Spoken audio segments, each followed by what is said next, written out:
It's Monday, November 11. In the headlines, Students' Loan Bureau delinquents to face sanctions when they seek to renew or update their U.S. immigration status. In regional news, Trinidad and Tobago's Minister of Finance, Colm Imbert, defends government's foreign exchange policy. In sports, Cavalier Football Club now in fourth place in the J. Rain's Nephew Jamaica Premier League after beating their Phoenix Football Club on Sunday. And in cricket, West Indies saw a slump to a second heavy defeat against England in the second T20 international match. This is the news on PBC Jamaica. I'm Simone Absalom Gale.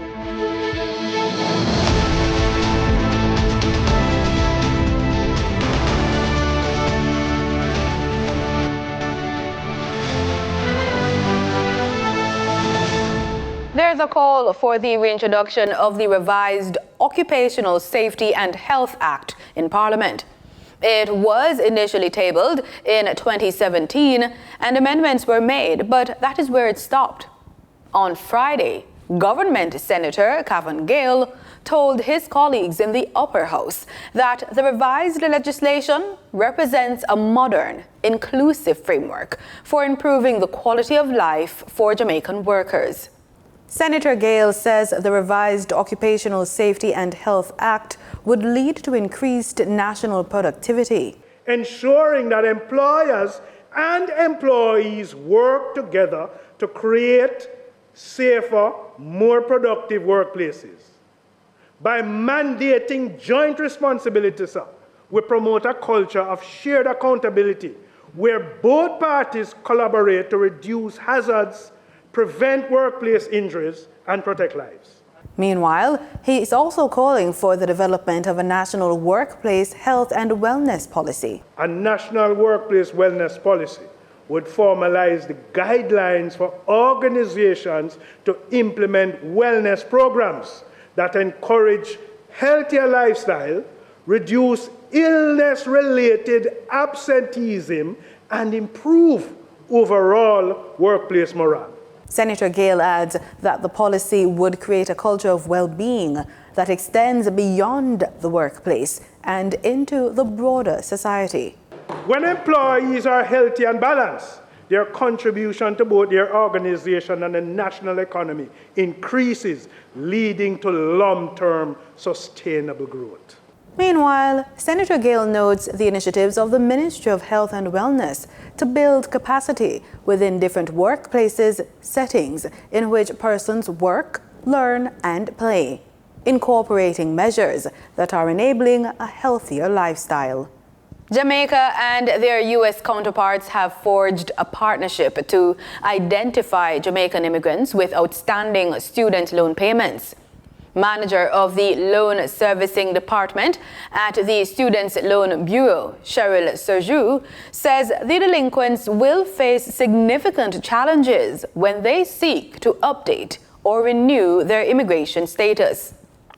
Ms. Serjou is quoted saying, "Persons who may have migrated on the J-1 visa and want to renew their status with the U.S. before they can actually do that, there's an arrangement where the U.S. government needs to find out from us, Jamaica, if this person is indebted to the government." End quote. This, she says, is to determine whether an individual has an outstanding loan balance before their immigration status is changed. She explains that it is best that persons notify the Bureau prior to migrating and arrange to service their debt. The Jamaica Public Service says it has completed restoration of power to customers who were affected by the passage of Tropical Storm Rafael. JPS President and CEO Hugh Grant has announced that all parishes were fully restored on the weekend, with only one business customer in Port Esquivel, St. Catherine, still without service due to access challenges. Mr. Grant says in the statement, quote, "We were able to work closely with the Ministry of Energy, the Office of Utilities Regulation, OUR, various municipalities, members of Parliament, and other community representatives who were able to share information to help us execute on our restoration strategy safely and quickly, end quote. The JPS CEO advised that the company had deactivated its incident command center and returned to normal operations. JPS is reminding customers to make safety a priority at all times. Reports can be made to JPS using the My JPS mobile app, its social media channels at My JPS Online, or by calling 888-225-5577. That's 888-CALL-JPS. Melva Walker is a woman working in an unconventional career path.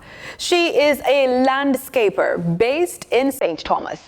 The Jamaica Information Service shares her story.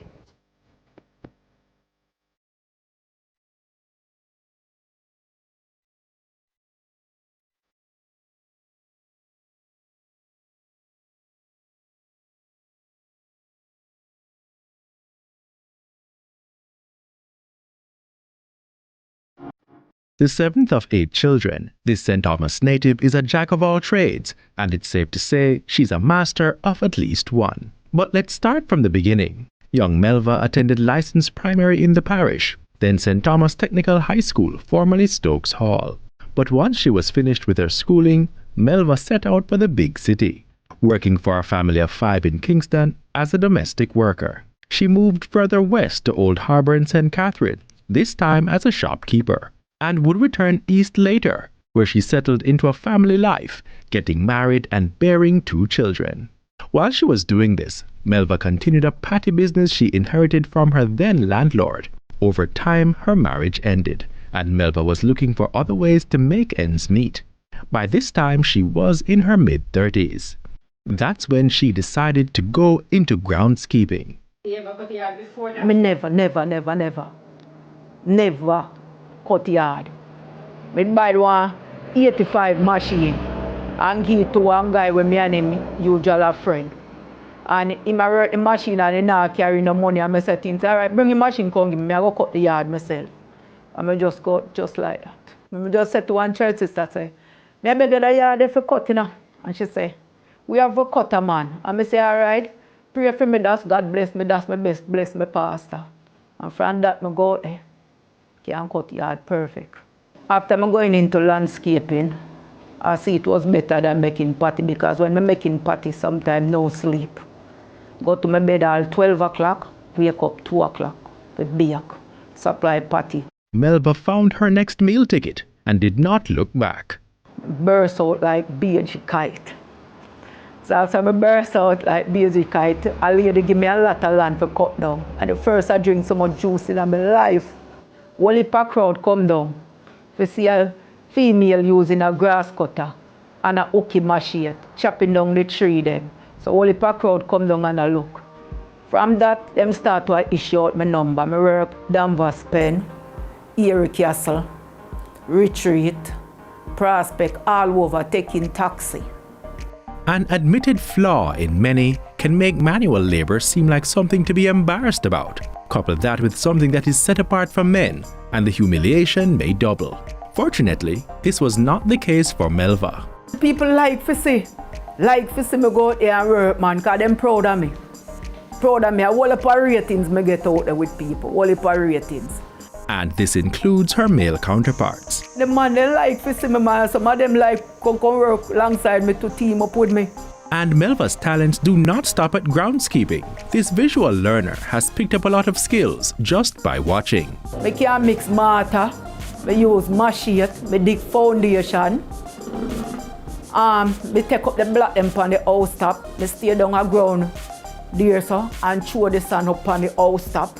I lift up bag of cement, I lift up the block them, I tie up steel even inside there, the living room. The passageway and the kitchen and the bathroom, and me and a guy when named Shabba do the steel work for the decking. So I can't help myself. I just watch you do something and just graph it. Same like how the man they would have come and mix concrete. Me just look where the man do and make mix concrete. Melva admits that now at 52 years old, she has had to slow down, taking less jobs. But as for her choice of career, she has no regrets, and said she would not do anything else, as she has always tried to help herself and family by working and making an honest living, a mindset she hopes others will adopt. You have some people downgrade yard cutting because right now if you find a person for rake, it's hard for you get them for rake. Because them a tell about them in them thing there, with raking up a yard and thing. There is no farmer work that downgrade you. From once you work, you're honest bread. Just go for it and put your mind and work honest and you will succeed in life.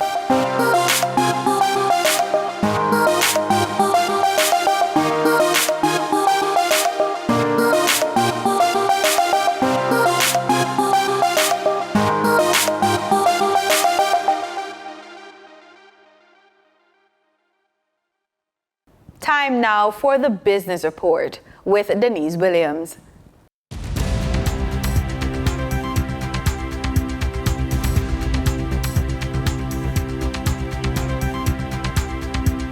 Good day, everyone, and thank you for joining us on the Business Report. I'm Denise Williams, your guide through the latest happenings in the world of business. Investors can expect passive income in the form of dividend payments from companies listed on the stock exchange.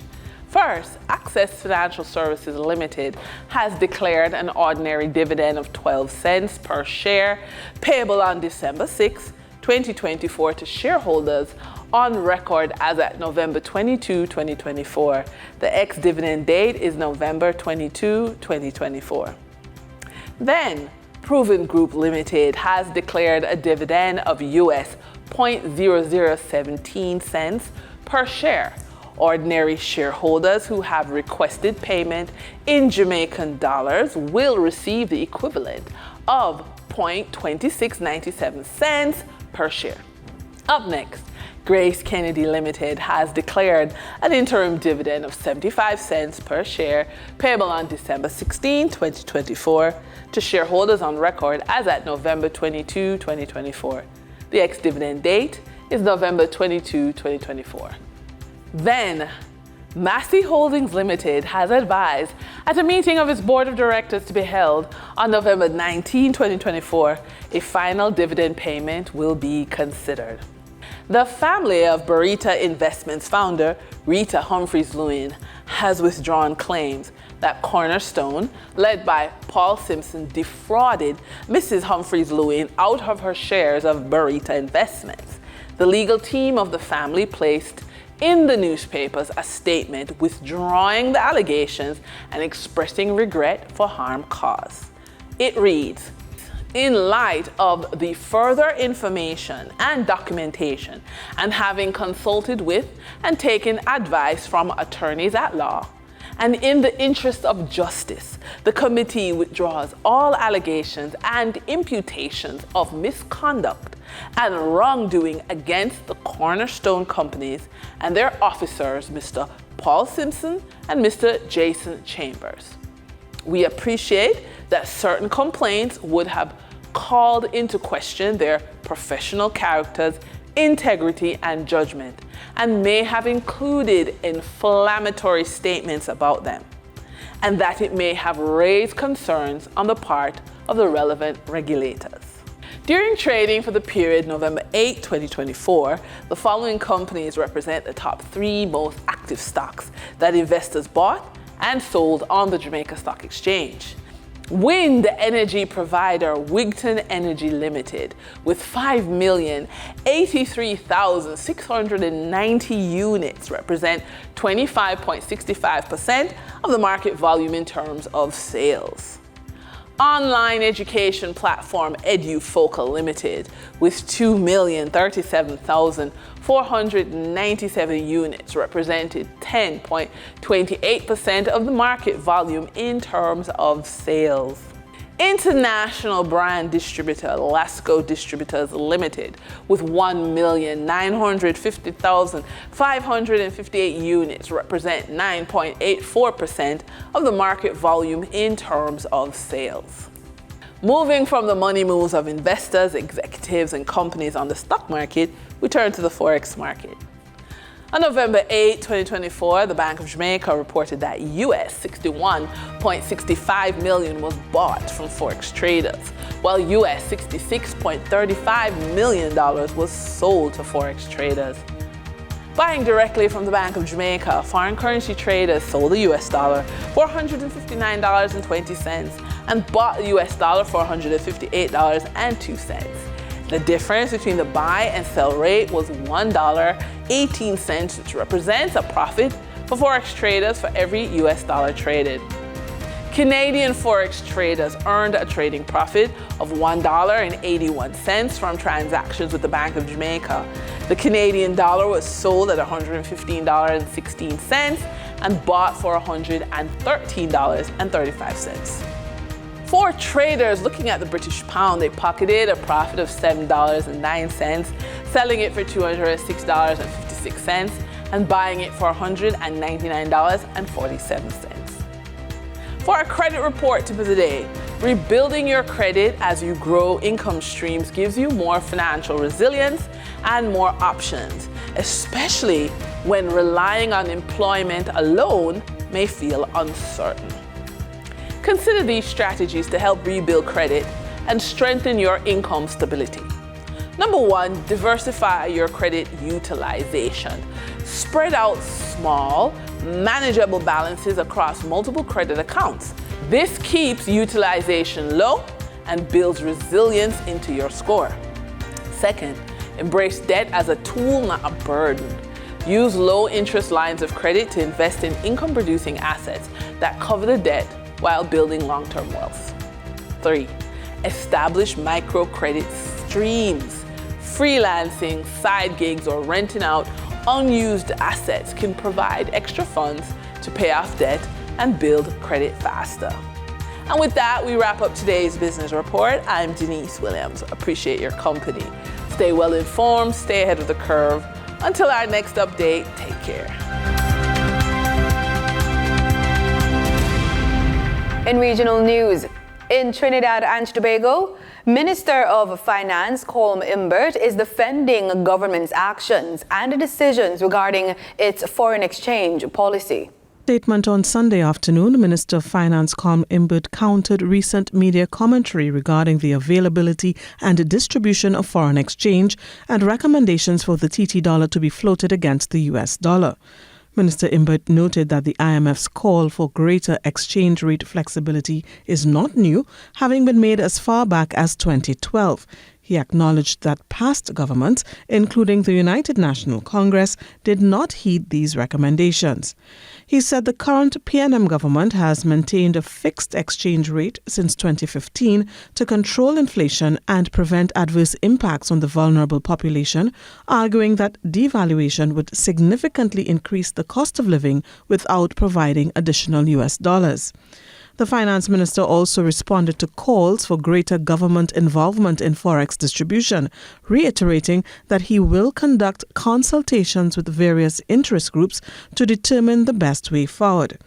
As to the forex windows established at Exim Bank for essential imports, Minister Imbert noted they were created by the current government as part of its efforts to target forex distribution effectively. He described the claim that the government was pressured into resuming these windows as a false narrative, stating that government signaled months ago to clients of the Exim Bank that it was reviewing the list of essential imports and the quantum of foreign exchange made available through that particular forex window. Stacey Ann Providence for TTT News.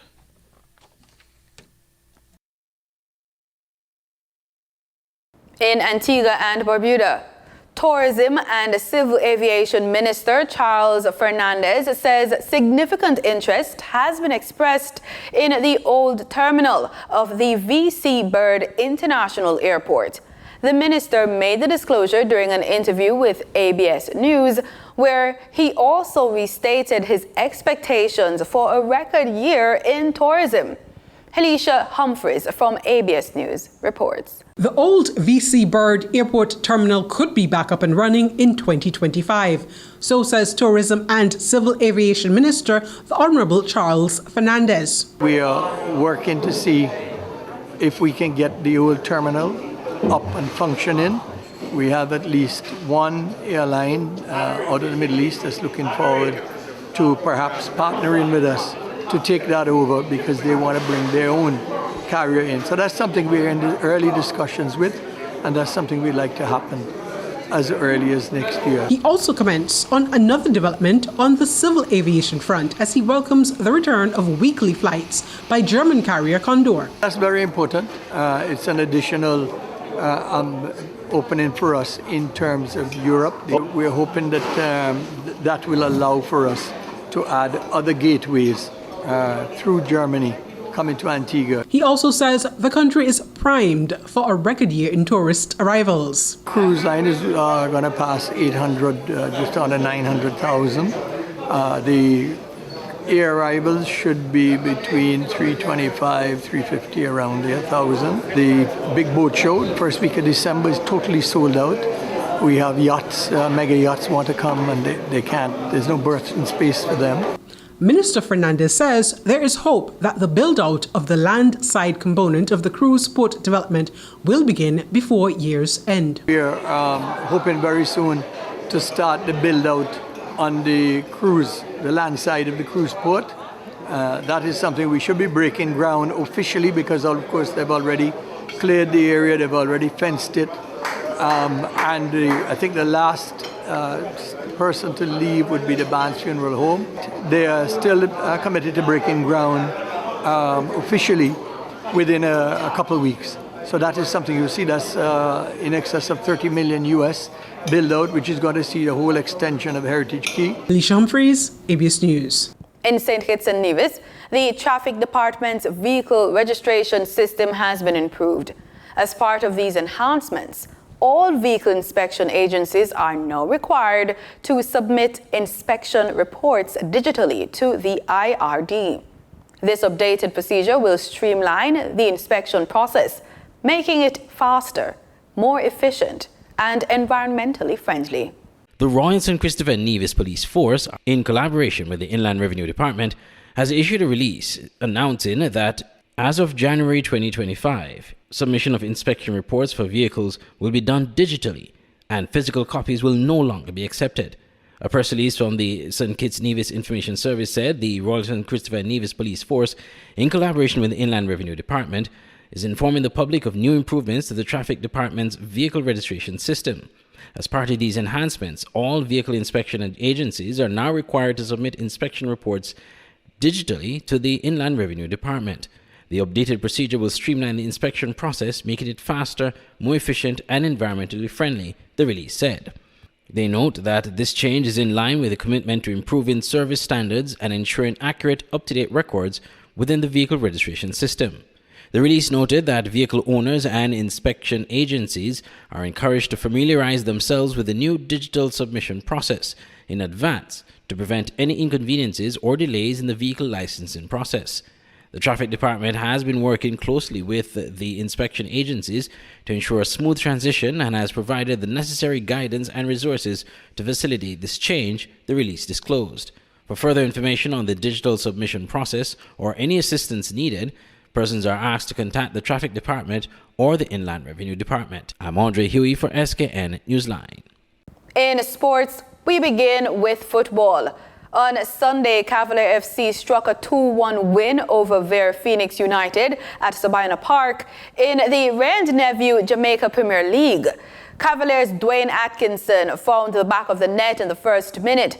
Just before the break, Jamaro Calvin scored the second goal. Ver Phoenix pulled one back in the 67th minute through Matthew Wu Ling, but Cavalier held on for the 3 points.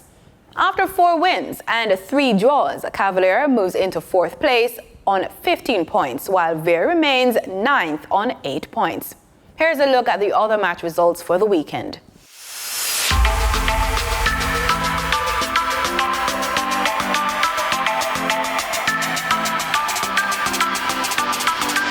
This evening, Malines will go against Waterhouse at 5 p.m. and Arnett Gardens will play against Tivoli at 7:30 p.m. Both games will be played at the Anthony Spalding Sports Complex. Over now to cricket. England came out firing in their opening T20 international match against the West Indies on the weekend, cruising to an emphatic 8-wicket victory at the Kensington Oval in Barbados. Nasira Mohammed has the highlights. Phil Salt was the star of the show, hammering a brilliant unbeaten century to propel the visitors past their target of 183 with 19 balls to spare. Salt, opening the innings, smashed a breathtaking 103 off just 54 deliveries, laced with 9 fours and 6 towering sixes. His blitz included a stunning 4th over where he punished Shamar Joseph for 24 runs, signalling England's intent early in the chase. England's final tally of 183 for 2 came comfortably in the 17th over. Joining Salt in the run fest was 21-year-old Jacob Bethel, who delivered a crowd-pleasing 58 not-out. Special Olympics Trinidad and Tobago welcomed over 130 athletes from across the Caribbean as a host of the Special Olympics Regional Beach Games Trinidad and Tobago 2024. Special Olympics Trinidad and Tobago has long stood as a pillar of hope, showcasing the immense talent and resilience of its athletes. The minister praised the organization's ability to create a supportive and unified community that extends beyond competition to touch the lives of parents, coaches, and supporters alike. It's about teaching not only athletes the power of sport, but it's about teaching inclusivity to each and every one of us. Showing that they are people too. They feel just like we do. They have dreams and aspirations just like we do. And it's not always about we inspiring them. But I guarantee you they would inspire us more than we can ever believe.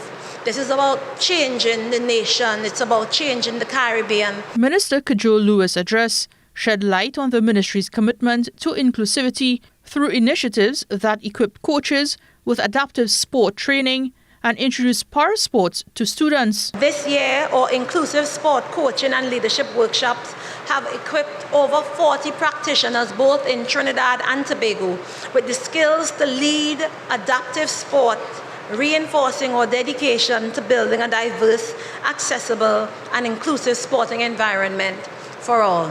This year, we also train swimming coaches to teach persons with disabilities to swim and how to save lives. She shared plans for the new fiscal year. We'll be expanding our I Choose Sport program to partner with schools with disabilities, introducing them to new mainstream sports. And I'm pleased to state that over the last fiscal year, in this fiscal year, in support of this initiative and the other initiatives of Special Olympics Trinidad and Tobago, the government has allocated roughly $1 million TT. Sean Winchester took the oath on behalf of the athletes to inaugurate the Games. Let me win, and if I cannot win, let me be brave in the attempt. Nasira Mohammed, TDT Sport. And that's it for the news on PBCJ. Thank you so much for watching.